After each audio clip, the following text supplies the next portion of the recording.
Welcome to the Madison Miller Podcast Special Edition Series, where I preview and predict every men's college basketball conference tournament. Now up is the Atlantic-10 tournament, which is always entertaining each and every year. So, without further ado, here we go. It all begins Wednesday, March 3rd with the first round. The second round Thursday, March 4th. The quarterfinals Friday, March 5th.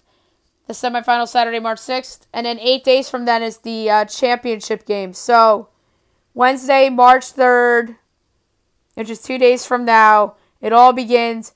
Number 13 seeded St. Joe's against number 12 seeded LaSalle. St. Joe's 3-14 on the year, 2-9 in conference play. LaSalle 9-15 on the year, 6-11 in conference play. My projection: LaSalle by 3, total 148.5. LaSalle moves on. Number 14, Fordham against number 11, George Washington. Fordham 2-11 on the year, 2-11 in conference play. They did not have a non-con schedule. George Washington 4-11 on the year, 3-5 in conference play. My projection: George Washington by 5, total 131.5. Therefore, George Washington moves on. Second round, Thursday, March 4th, 11 a.m. on NBC Sports Network. Number 8 seeded Richmond against number 9 seeded Dayton. Dayton 8-8 on the year, 7-7 in conference play. Richmond 13-6 on the year, 6-4 in conference play. My projection: Richmond 5.5, total 139.5. Therefore, Richmond advances. Number 12 seeded LaSalle against number 5 seeded UMass. This is a total I cannot project because we don't know exactly who UMass will exactly play. So it's hard to project totals from that standpoint, but it's easy to project lines. So my projection for a LaSalle-UMass second round matchup would be UMass by 6.5. UMass on the year, 7-6 overall, 6-4 in conference play. Therefore, UMass would move on. And then next up, Rhode Island and Dayton, which is the 7-10 matchup. Rhode Island, your 10th seed, 10-14 on the year, 7-10 in conference play. Dayton, the 17, 13-8 on the year, 9-7 in conference play. Dayton 6.5, total 140 is my projection. Therefore, Dayton moves on. And last but not least, in the second round, number 11 seeded George Washington against number 6 seeded George Mason. George Mason 12-8 on the year, 8-6 in conference play. My projection for that is George Mason by 7. Therefore, Mason moves on. Quarterfinals. Friday, March 5th, number 8 seeded Richmond against number 1 seeded St. Bonaventure. Bonaventure 13-4 on the year, 11-4 in conference play. Bonaventure I project by 2.5. Bonaventure moves on. Number 5 seeded UMass against number 4 seeded St. Louis. St. Louis on the year, 13-5 overall, 6-4 in conference play.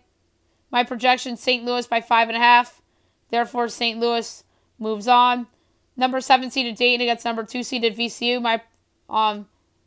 VCU on the year, 7-6 overall, 10-4 in conference play. By projection, VCU by 2. Therefore, VCU moves on. And last but not least, in the quarterfinals, number 6 seeded George Mason against number 3 seeded Davidson.